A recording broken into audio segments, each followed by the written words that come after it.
Gracias. Muy buenas tardes a todos. Comienzo, mi papá solía decir cuando yo era chiquito que mi abuelo, o sea su papá, había acuñado la frase "es de bien nacido ser agradecido", y años después descubrí que eso estaba en el Quijote, pero no la hace menos falsa, así que comienzo por agradecer la gentil invitación que hizo Roberto Sarama a participar en esta escuela de verano, y a todo el comité organizador, todo el apoyo que ha prestado Martín para que yo pueda estar acá, y a ustedes por su presencia. ¿De qué les voy a hablar yo? Voy a hablar de educación interdisciplinar, y ante un grupo tan diverso, porque cuando empecé a mirar cuál era el perfil de la escuela de verano, vi que hay estudiantes de pregrado, de maestría, de doctorado, profesionales hechos y derechos, y es un público muy difícil para intentar hacer una charla más teórica. Así que he querido hacer una charla un poquito más práctica. He querido dividir esta charla en dos partes. Una que es como una defensa del por qué la interdisciplinariedad y una educación interdisciplinaria es esencial hoy en día. Y una segunda parte en donde les cuento cuál es el caso que personalmente yo he vivido en la Escuela de Ciencias Humanas de la Universidad del Rosario, en donde hemos intentado hacer una serie de programas profundamente interdisciplinares. La tarea no ha sido fácil, llevamos 15 años, llevamos fácilmente 6 reformas curriculares ajustando errores, y les voy a contar algunos de los errores principales que hemos cometido, las dificultades a las que nos hemos enfrentado y algunos de los retos que seguimos enfrentando. Empiezo entonces con la primera parte, que es una defensa, y pongo a la carrera, porque el tiempo es limitado. Voy a presentar un caso que es supremamente complejo, y a duras penas podré tocar la superficie del caso, no voy a entrar en detalles acerca de él, por eso digo que es un poquito la carrera, me disculpan si peco de superficial en ocasiones. Comienzo con esto. Esto es una cita de La estructura de las revoluciones científicas de Kuhn, donde Kuhn hace, obviamente la preocupación de Kuhn en las revoluciones científicas es cuándo ocurre una revolución científica, pero buena parte del libro también explica qué es el desarrollo de lo que él considera la ciencia normal, esa ciencia que ha encontrado un paradigma, que está cómoda con su paradigma, que utiliza ese paradigma para empezar a resolver los problemas que se presentan, que quiere resolver, y que se va afianzando cada vez más, que va aceptando cada vez más ese paradigma, que va desarrollando mejor sus herramientas. Lo que va ocurriendo a medida que esa ciencia va avanzando es que se va volviendo cada vez más especializada. Esa ciencia crea su propio lenguaje, crea su propia terminología, refina su metodología, de manera que los que estén más versados en esa ciencia podrán lograr un nivel de profundidad mayor, pero a un costo grande.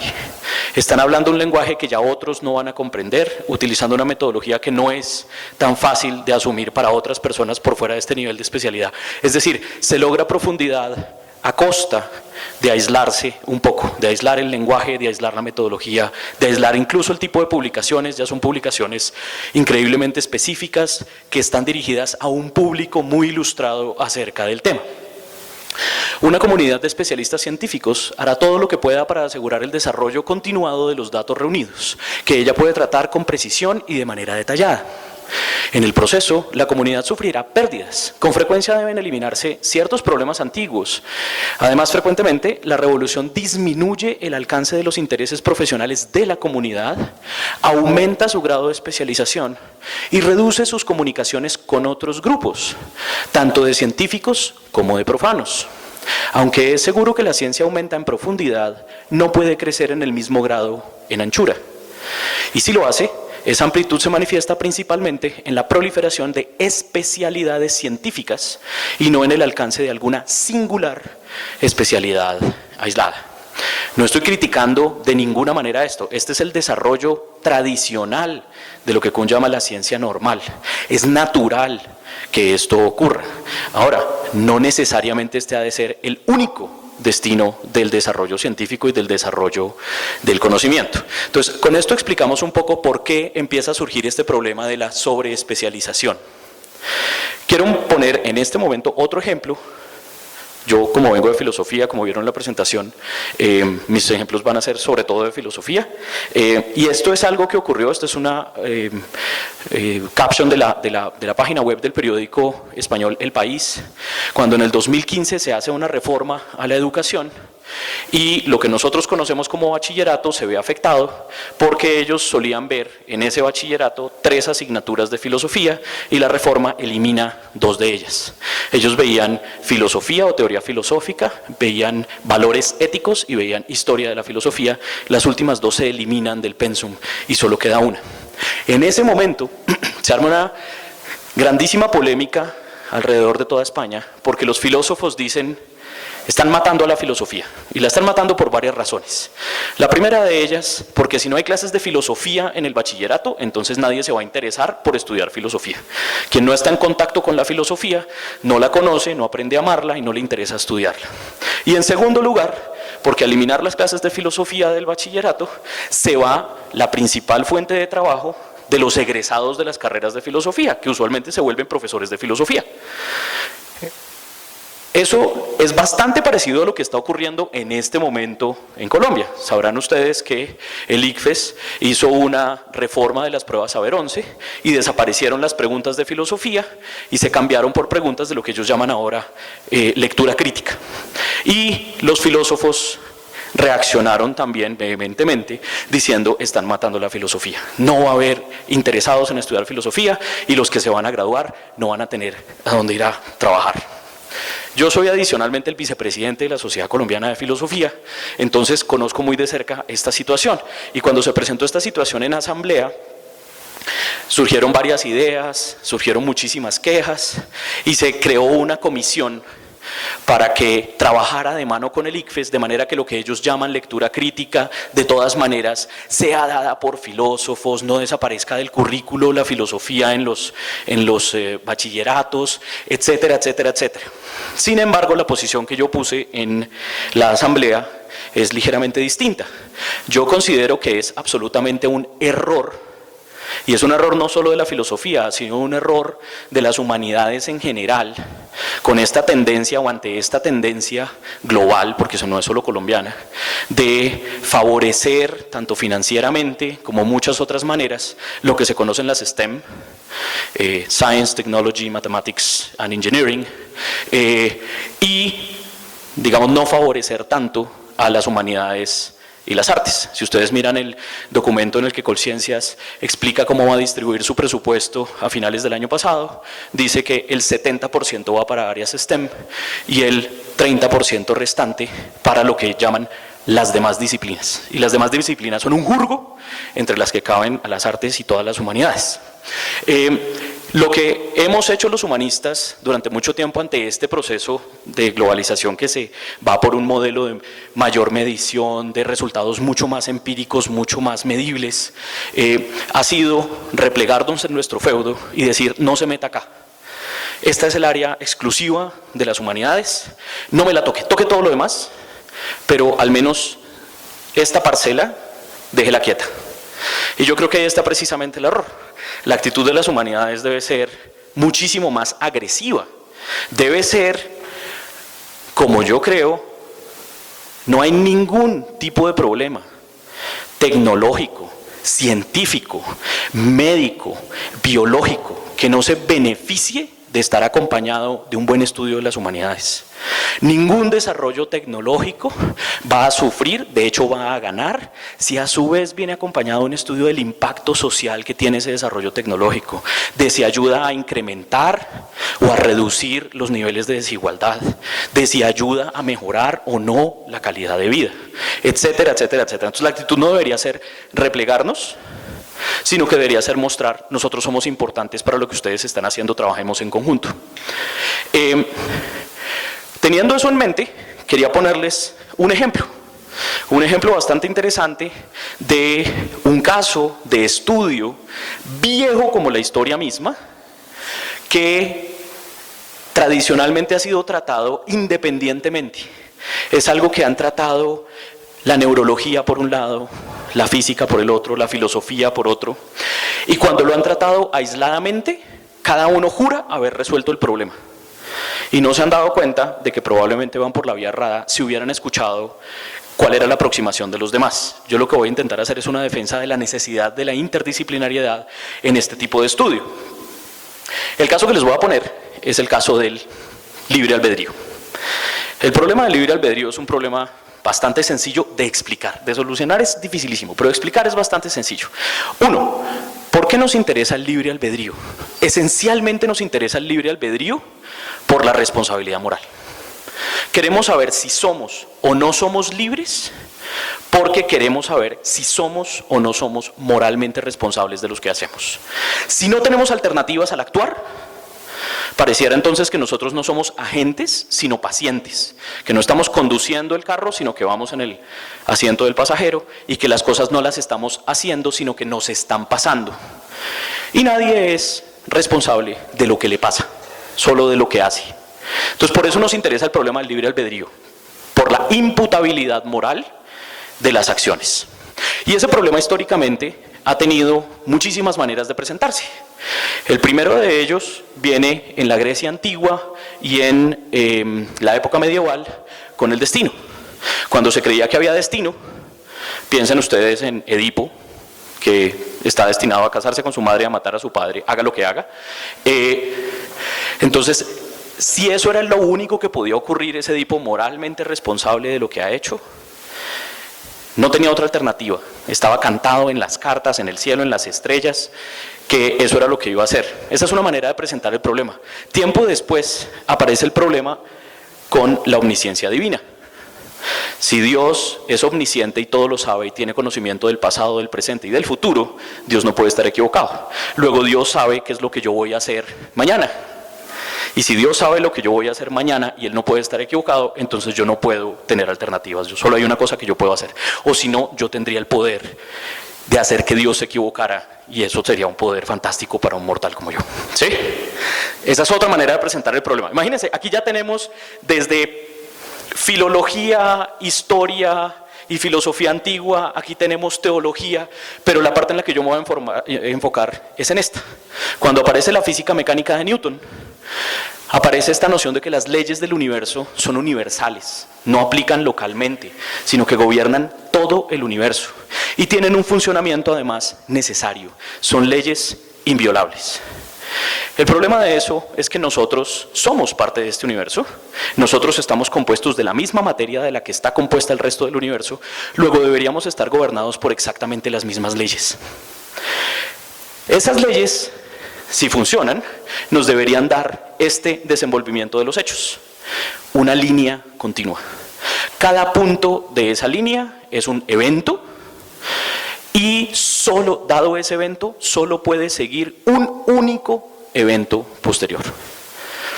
La cadena causal es irrompible, el mundo está determinado. Desde el Big Bang que está acá, esto va a ocurrir.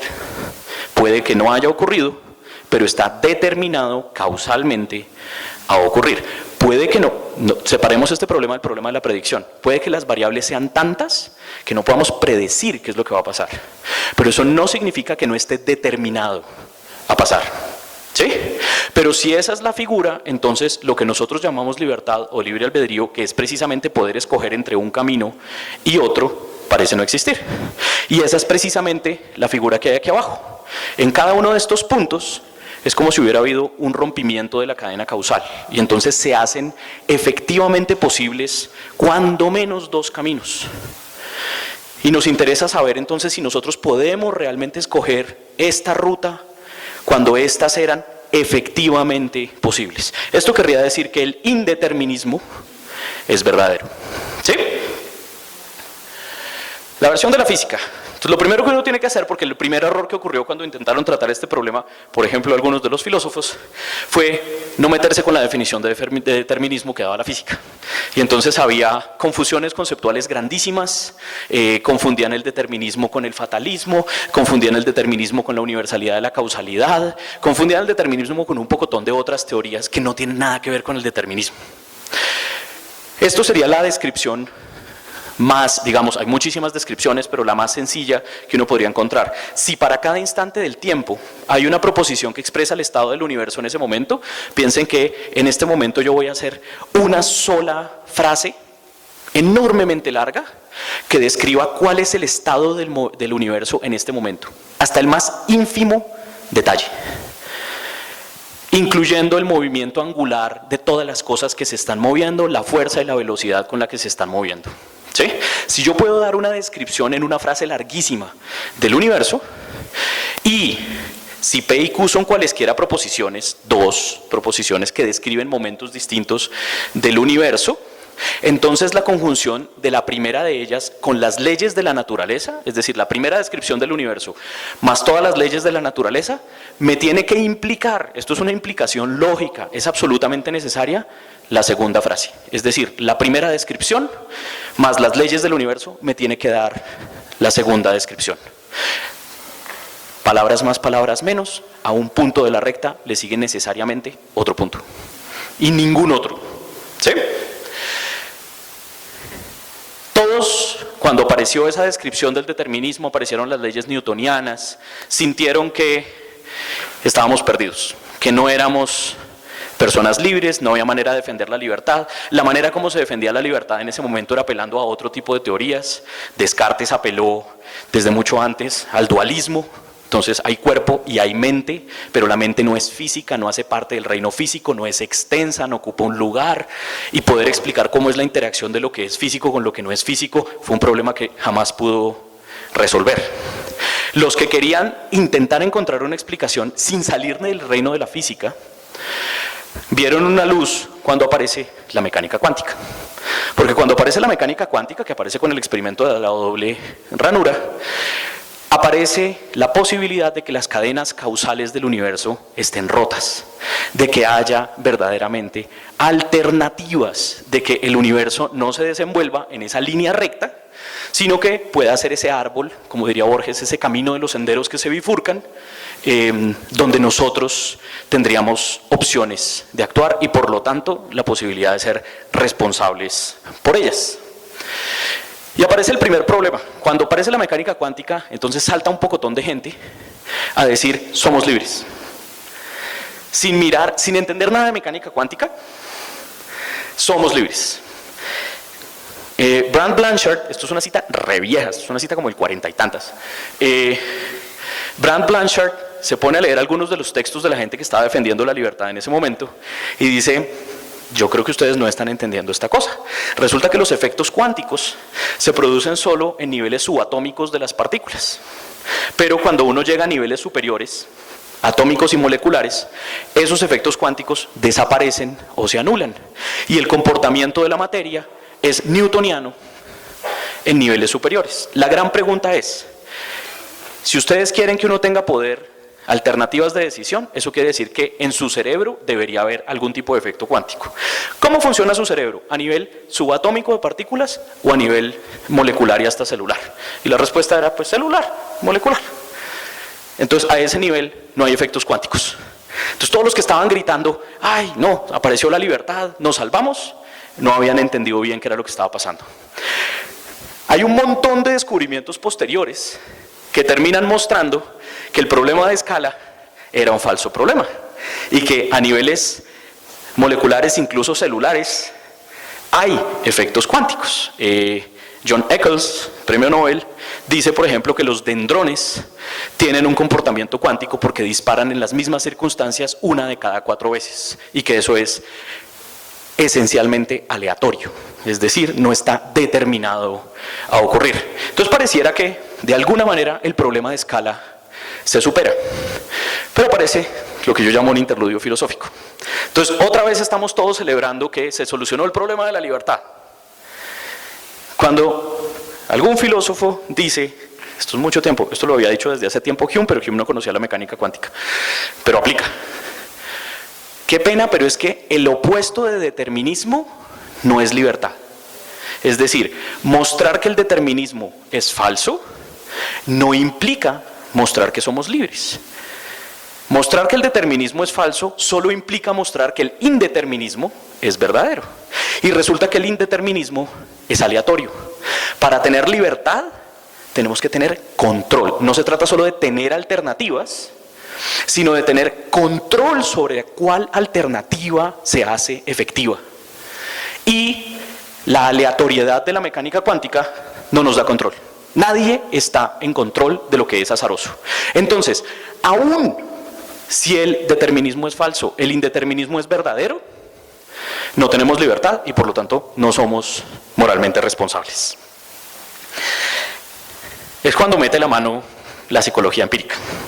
Entonces dice, un segundo, ¿cómo podemos estar en control de las cosas indeterminadas que ocurren a niveles celulares en nuestro cerebro?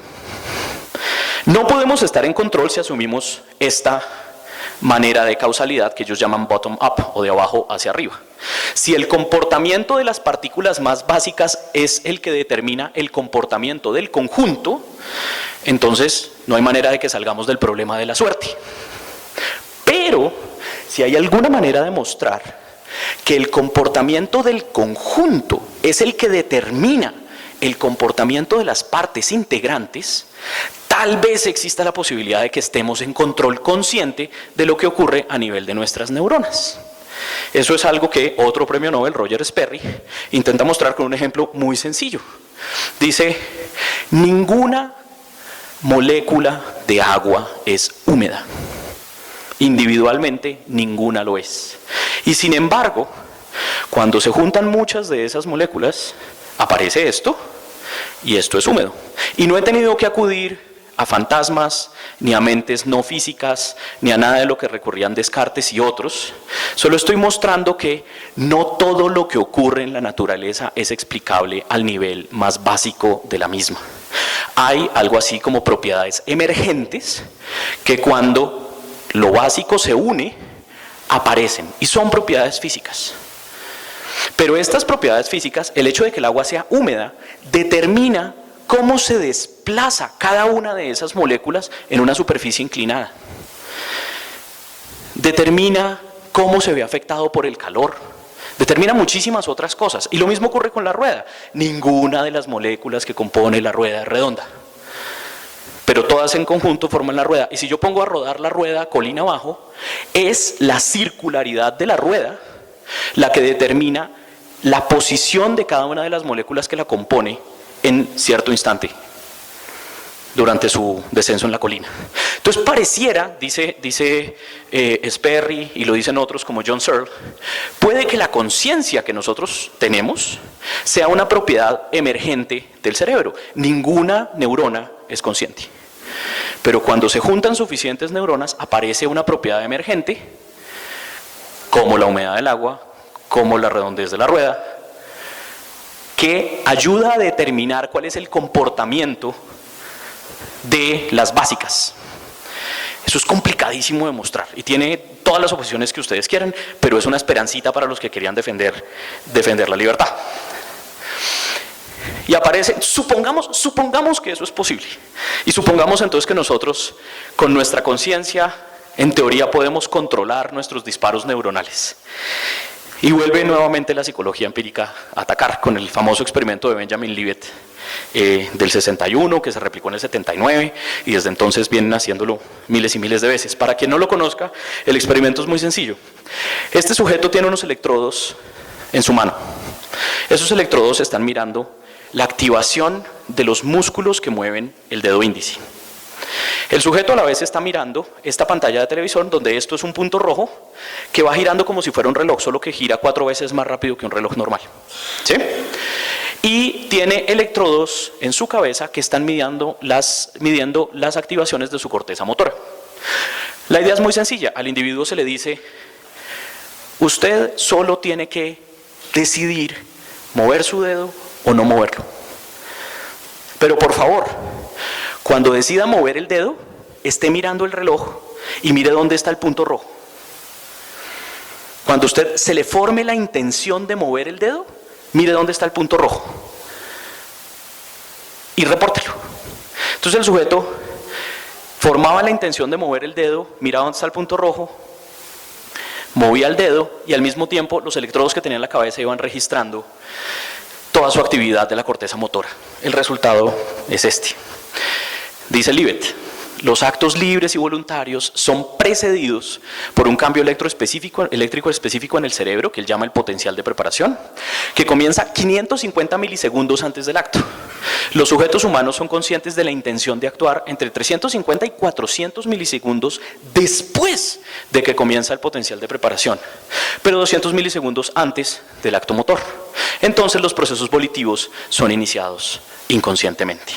Esto, en palabras planas, estaba diciendo: usted no está decidiendo mover el dedo, su cerebro decide mover el dedo, manda toda la activación de la corteza motora y usted se entera como por un memorando antecitos de moverlo, pero usted no inició esa acción. Usted no la inició. Él intenta salvar un pedacito del libro albedrío con una cosa del veto. Él dice: uno puede vetar la acción a última hora o algo así, pero bueno, eso no es relevante y falla mucho. Lo interesante de esto está en el revuelo que causa esto en psicología, porque entonces se cree que se ha probado que no somos libres, sin mirar la cantidad de alternativas que existen para tratar el mismo problema. Hay muchísimas críticas que uno puede hacer al tipo de electrodos que se utilizaron, al experimento mismo, pero también a las interpretaciones que se dan de los datos del experimento de Libet, que pueden ayudar a salvar la idea de que somos libres. Voy a presentar una propuesta que hace la filosofía, que se llaman los contraejemplos tipo Frankfurt. Es una propuesta que aparece en 1969, el 4 de diciembre, en un artículo chiquitico, pero que arma un revuelo increíble en filosofía. La idea es mostrar que el principio de posibilidades alternativas es falso. ¿Cuál es el principio de posibilidades alternativas? El principio que creo que todos aceptamos intuitivamente, y es que uno es moralmente responsable de algo que ha hecho solo si hubiera podido actuar de otra manera. O sea, uno ha tenido que tener una alternativa de acción y porque escogió esta es que es responsable. Pero si uno no tiene alternativas no escogió, y si no escogió no es responsable. ¿Sí? Y entonces Frankfurt quiere mostrar que eso es falso, que eso que todos aceptamos intuitivamente es absolutamente falso. Y dice: pero ¿cómo va a ser? Él crea un par de contraejemplos. Los contraejemplos son bien interesantes. Lo voy a resumir porque esto es un chorrero larguísimo, pero la cuestión es muy sencilla. Es un experimento mental, por supuesto. En filosofía hacemos este tipo de experimentos todo el tiempo. Son para mover intuiciones. Hay tres personas. Yo, que detesto a alguno de ustedes acá y quiero verlo morir. Además, los ejemplos de filosofía siempre son trágicos, ¿no? Un trolley que atropella a 5 personas o atropella a uno, y bueno, entonces en este caso yo quiero matar a alguno de ustedes. Pero he visto mucho CSI, entonces sé que me pueden agarrar. Entonces no quiero hacerlo directamente. Y sé que alguno de sus compañeros también lo odia a usted y también lo quiere matar. No está tan decidido, pero sé que tiene la intención. Y yo soy un excelente neurocirujano e ingeniero. Y entonces en una borrachera que su compañero se pega, yo lo agarro inconsciente, le hago una pequeña incisión en el cráneo y le meto un chip con el cual puedo controlar sus deseos, intenciones y acciones a control remoto. ¿Sí? Yo sé que mañana tenemos la presentación del trabajo en grupo, sé que usted no va a hacer nada, entonces que su compañero va a poner bravo, que los pensamientos homicidas van a aparecer en su cabeza. Y yo quiero que usted se muera, pero yo no quiero intervenir a menos que sea absolutamente necesario. Entonces yo miro cómo se van a desenvolver los acontecimientos y empiezo a mirar a su compañero. Si veo que él se está desviando del plan de matarlo, yo puedo sacar mi control remoto, presionar un botón, le surge a usted el deseo de matar, le surge a su compañero el deseo de matarlo y lo mata. ¿Sí? Pero si yo veo que realmente él solito está considerando matarlo y lo va a matar, yo no presiono ningún botón, yo no hago nada. Y efectivamente así ocurre. Su compañero se desespera con usted, forma el deseo de matarlo y lleva a cabo su acción. La gran pregunta es: ¿había alternativas? La respuesta que dice Frankfurt es: no, pase lo que pase, su compañero lo mata. ¿Es moralmente responsable de matarlo? Entonces vienen todas las consideraciones. ¿Yo lo obligué? No. Yo nunca aprendí el control remoto. Para efectos causales, es como si no hubiera tenido el chip. El chip no se prendió, el control remoto no se prendió, yo nunca hice absolutamente nada. Su compañero solito decidió matarlo y llevó a cabo su acción sin ninguna intervención causal de mi parte. Entonces, ¿por qué no va a ser moralmente responsable? Esto generó un mare magnum de papers a favor, en contra, 10.000 contraejemplos nuevos, no voy a entrar en esa batalla, pero es solo para mostrar que tal vez toda esa discusión acerca de cómo entender la libertad y de si le metíamos mecánica cuántica para decidir hacer otra cosa y si le metíamos causalidad top-down para poder hacer otra cosa, entonces de pronto por ahí no era la vaina. De pronto eso no era necesario porque tal vez las alternativas no son necesarias para la responsabilidad moral. Y uno piensa que ha arreglado el problema, les voy a ahorrar este chorrero que es el problema del origen, pero hay otro problema. Esta es la versión corta, la anterior es la larga, la versión corta. Hay otro problema que es el problema del origen. Entonces no se trata solo de si uno tiene o no tiene alternativas en el momento de actuar. Se trata también de si uno es el origen de su acción. ¿Eso qué quiere decir? Piensen en la persona hipnotizada. Si yo hipnotizo a alguien para que le dispare a usted y lo mate, pues esa persona no fue el origen de su acción. ¿Cómo sabemos que nosotros somos el origen de nuestras acciones? Pareciera que ser nosotros el origen de nuestras acciones es una condición necesaria para ser moralmente responsables por ellas, para decir que estamos en control de lo que hacemos. Pero, ¿cómo podemos decir que nosotros somos verdaderamente el origen?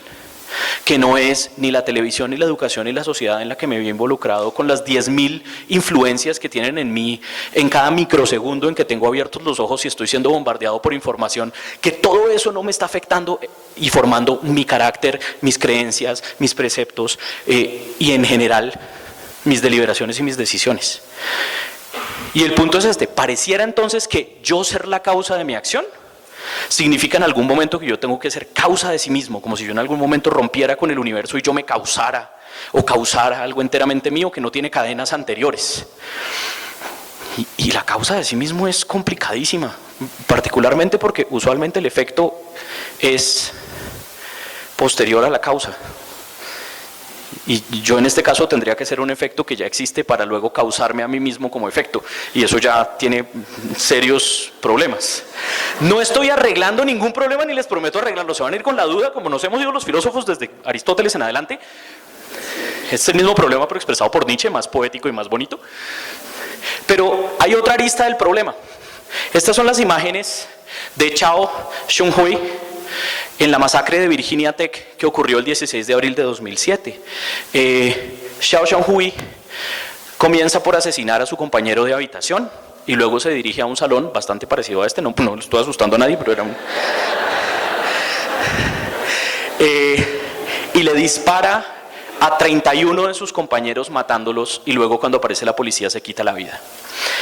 No voy a entrar en los detalles y no voy a entrar en la discusión del porte de armas y toda esta cantidad de cosas. Quiero entrar en las reacciones que hubo después de esta masacre. Y miren este par. Todos los coreanos en Corea del Sur, ni siquiera los que estaban en Estados Unidos, en Corea del Sur, así como aquí en Estados Unidos, deben agachar sus cabezas y disculparse con la gente de Norteamérica. Esto lo dice el reverendo Dong Sung Lim, el fundador de la Iglesia de la Misión Oriental en Koreatown.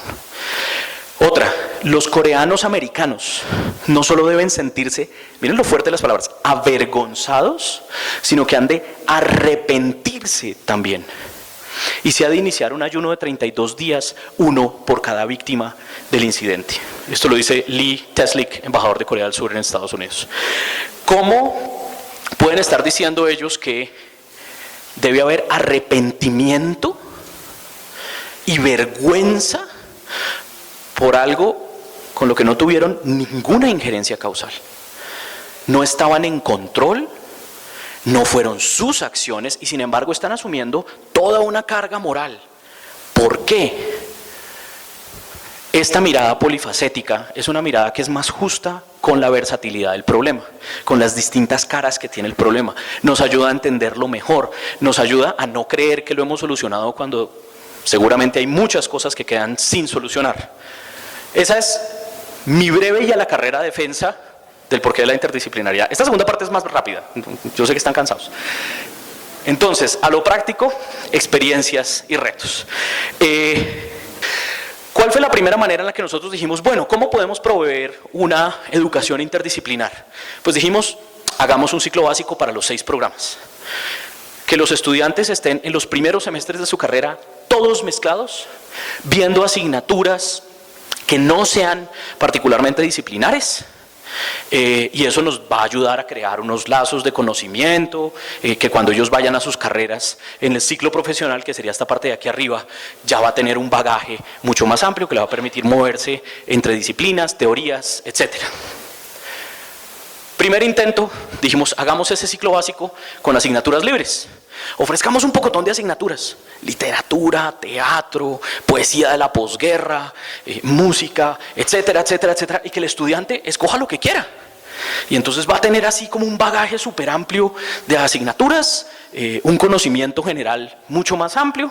Resultado, un ciclo básico extensísimo, larguísimo, y una desconexión total con los ciclos profesionales. El estudiante veía lo que le entraba en gana, pero eso no era particularmente útil para nada de lo que venía después.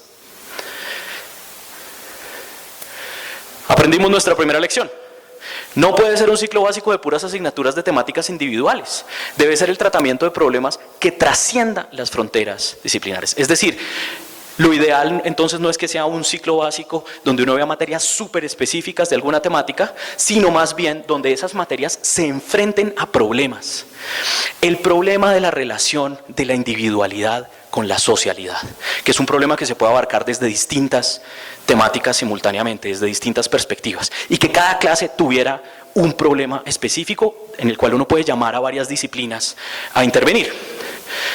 Cito a Torres acá, el currículum puede organizarse no solo centrado en asignaturas, como viene siendo costumbre, sino que puede planificarse alrededor de núcleos superadores de los límites de las disciplinas, centrados en temas, problemas, tópicos, instituciones, periodos históricos, espacios geográficos, colectivos humanos, ideas, etc. Se trataría de cursos en los que el alumnado se vería obligado a manejar marcos teóricos, conceptos, procedimientos, destrezas de diferentes disciplinas para comprender o solucionar las cuestiones y problemas planteados. Esa fue nuestra primera lección. Entonces hicimos el segundo intento, asignaturas fijas. Entonces hablamos con los directores de cada programa, los profesores de cada uno de los programas, y dijimos, listo, vamos a poner asignaturas fijas. ¿Qué debe tener este ciclo básico? ¿Cuáles son las asignaturas esenciales de este ciclo básico? Resultado, muchas asignaturas. Un ciclo básico extenso y una carrera muy larga de 5 años cuando los estándares internacionales eran de 4. ¿Por qué? Porque cada profesor sentía que para su carrera había una serie de materias que eran fundamentales y que no quería negociar. Ya que les dimos la oportunidad de que metieran mano en el ciclo básico y dijeran, yo quiero que mis estudiantes vengan preparados en esto, entonces a cada uno de cada una de las distintas carreras le parecía que tenían que venir preparados en una cosa distinta. Cada uno propuso 7, 8 materias, eso quedó un montón de materias y nos creó un ciclo básico larguísimo. Lección 2. No se puede cubrir todo, hay que priorizar. Sin embargo, y esto fue bien importante, se puede dar mayor diversidad con la rotación de profesores en las asignaturas. Ocurría entonces que nosotros teníamos una asignatura donde mirábamos el poder del lenguaje como una herramienta no solo de comunicación, sino de resistencia, de denuncia, de visibilización, de invisibilización. Lección 3. No todo lo que se ve en un ciclo básico es fundamento de algo posterior, y no todo lo que se ve en un ciclo profesional ha de ser la continuación más profunda de algo que ya se ha visto de manera fundamental en el ciclo básico. Es decir, tocaba pensar los ciclos profesionales de manera que no presupusieran todas las bases de la disciplina en el ciclo básico. Algo básico se debe ver también en el ciclo profesional.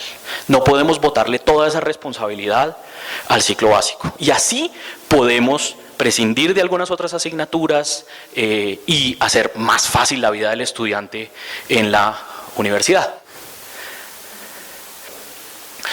Esto no quiere decir que hayamos arreglado el problema enteramente. Nos quedan varios retos. Este es el primero. Recuerden, llevamos 15 años en esto y todavía no acabamos. Este es el primer reto, internacionalización. Por supuesto que queremos internacionalizar nuestros programas, la tendencia global está a que las universidades acreditadas, nuestros programas ya hay algunos acreditados, otros están en proceso de acreditación de alta calidad, tengan doble titulación con otros programas. Pongo el caso de nuestro programa de historia. Nosotros dijimos, un buen programa que nos guste en Latinoamérica de historia, porque nos interesa mucho hacer lazos con Latinoamérica, pues estamos armando un doctorado en estudios sociales de Latinoamérica. Dijimos un TREF, Universidad 3 de Febrero. Fantástico programa de historia, tenemos relación con ellos desde hace muchísimo tiempo y fuimos nosotros a hacer toda la negociación de la doble titulación y lo que nos decía un TREF era, pues lo que nosotros hacemos usualmente es que el estudiante de la otra universidad viene acá en cuarto semestre. Está un año y medio con nosotros, se devuelve a su universidad de origen, ve las materias que le falten, hace su tesis con un director de acá, un director de allá, la defiende y tiene los 2 cartones. El problema para nosotros fue, en cuarto semestre, un estudiante está apenas terminando el ciclo básico. Mientras que, y llega allá, donde llevan 3 semestres enteros dándole historia, historiografía y un pocotón de cosas más. A este estudiante lo suenan allá. Y eso es terrible, mandar a un estudiante a que le vaya mal allá es terrible y eso nos generó un conflicto que nos ha impedido hacer este convenio de doble titulación. ¿Significa eso que no podemos hacer convenios de doble titulación con programas más rígidos que el nuestro? Ojalá que no. Pero no hemos podido encontrar la solución. La negociación está dura. Podríamos intentar en un semestre más alto, pero eso depende de si queremos que hagan la tesis allá o la hagan con nosotros. Y algunos prefieren que el estudiante de la universidad donde empezó a estudiar haga su tesis en la universidad donde empezó a estudiar. Depende de la universidad con la que uno esté haciendo el convenio. Pero, digamos, el hecho es que la flexibilidad que para nosotros es tan buena puede generar otros problemas cuando uno va a negociar con otras universidades que de pronto tienen programas más rígidos. Y el segundo reto grande que tenemos es interdisciplinariedad. ¿Con quién? Nosotros estábamos sacando pecho cuando estábamos en la reacreditación de alta calidad de nuestro programa de filosofía y ustedes saben que en esos documentos uno tiene que hacer como 7 factores y como 79 características y todas las tiene que evaluar y una de esas características es la interdisciplinariedad del programa.